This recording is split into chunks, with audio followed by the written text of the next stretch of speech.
And better than ever, Big Ten Ted is here to stay. Let's get right into the video. Okay, so last year, Michigan State goes out, transfer. Mel Tucker does a phenomenal job at the transfer portal after a subpar, COVID-shortened 2020 season. All he does, he turns Michigan State into a 10-win team, New Year's Six Bowl, and he gets a boatload of money in a contract extension.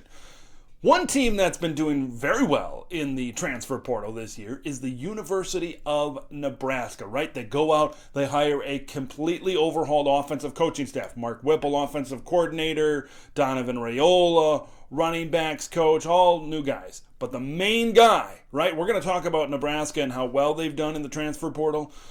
One guy, there's probably one guy that's mainly responsible for that, and it's Mickey Joseph. New wide receivers coach as well as recruiting coordinator coming in to Lincoln. He was the wide receivers coach at LSU in that great season in 2019. Yeah, he coached Jamar Chase. He coached Justin Jefferson, two of the best wide receivers in the NFL today.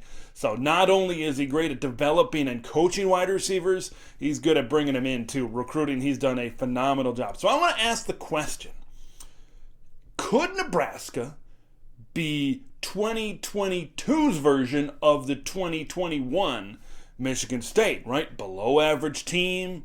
You go out, you bring a bunch of guys in the transfer portal, totally reconfigure your team, and all of a sudden you're in contention for division and conference championships, and you're playing in big-time bowl games at the end of the season, and your coach gets a big-time raise. Is that what could happen at Nebraska? I think it's feasible, right? Nebraska's schedule is much easier when you look at the cross-division games this season.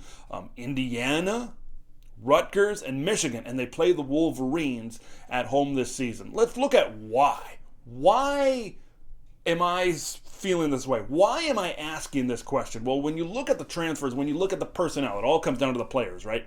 When you look at the guys coming in and you look at where they've been, what they've done, there's a lot of guys that could fit into this system, especially Mark Whipple's offense and what he wants to do. Now, that's another thing, right? You look at Mark Whipple, he took a Pitt team and turned them into an ACC champion. So that's another thing I look at this when I look at a possible turnaround and Nebraska putting it all together.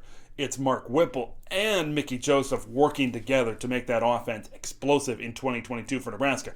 Let's look at the players. Before I get to the quarterbacks, I want to look at the top junior college running back in the country, Anthony Grant, coming out of New Mexico, a junior college down there in New Mexico, rushed for over 1,700 yards, just completely torched junior college defenses. A former Florida State running back, Anthony Grant, is going to be coming into a crowded running back room. Ramir Johnson, Jaquez Yant, Gabe Irvin Jr. are all in there. And I like that for Nebraska. I think what's going to happen, I think they're going to throw the ball more. I think Mark Whipple's going to want to throw the football a little bit more. I'll get to the quarterbacks in just a minute.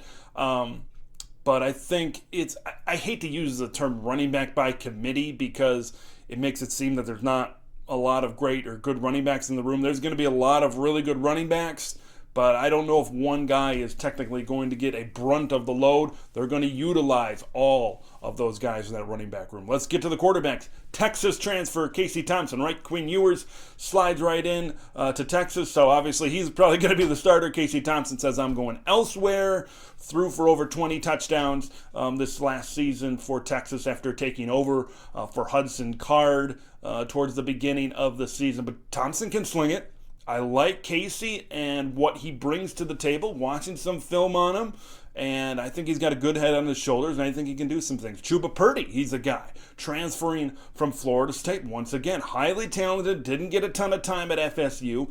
Both of those guys are going to compete for the quarterback job. Right now, I just don't think Logan Smothers is in the same category as those guys. Maybe he'll surprise me as we progress through this process, but I think we could see Logan Smothers hitting the transfer portal sometime 2022, 2023. It looks like Purdy and Thompson are the guys that might man this offense coming up next season. And then maybe Richard Torres, the freshman coming in, might be the future of the program at quarterback for Nebraska. At wide receiver, Trey Palmer, right? Former 4-star guy at LSU. He was just outside the top 100 nationally when he was in high school. Trey Palmer is a guy that comes from LSU. There's that connection with Mickey Joseph, and he's explosive. They used him kind of as a slot guy this last year, but he was able to get on the field, put up some decent numbers. You put him into a more high-profile situation at Nebraska, things are going to go well. The big thing that Trey Palmer brings to the table, the return game. Right, Nebraska, we have mentioned the special teams on this channel a couple of times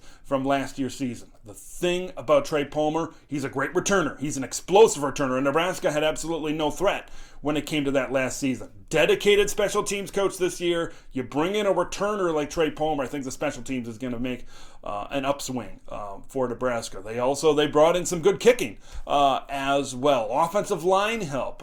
They brought in a guy from Oklahoma State that kind of will be able to booster up that offensive line. They brought in a top corner from Arizona State.